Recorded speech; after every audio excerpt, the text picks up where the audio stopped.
Čau! Šodien 68. diena, un es iesaku paskatīties jums šo kanālu. Ir smieklīgi.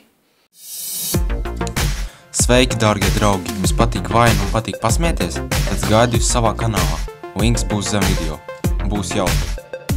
Es tagad esmu youtubers, un youtuberi tā kā viens otru reklamē. Un tādu es to tikko arī izdarīju. Juhū! Bet šodien parādīšu jums pašu parastāko kāršu triku. Parastais triks. Vispirms man vajag izvēlēties kādu kārti, teiksim šo te, un tas būs kā noslēpmainā kārtas. Šī būs noslēpmainā kārtas, kuras centīšos uzminēt. Pavisam vienkārši. Tā, šī te kārtas pasaka, ka tā ir kārau kārtas. Redzat? Kāraviņi, kārau kārtas. Šī apakšējā kārtas man pasaka, ka tā kārtas ir devītnieks. Ja? Un šīs te džokers, ko te ir džokers?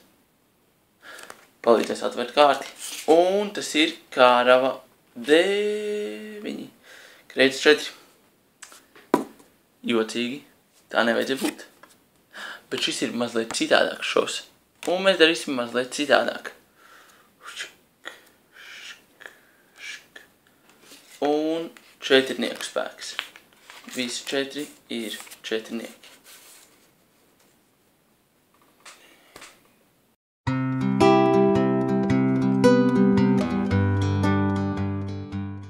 Pusmūžu pārīts sarunājās.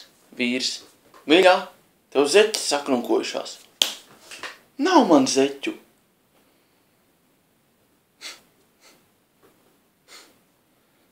Tiekamies rīt.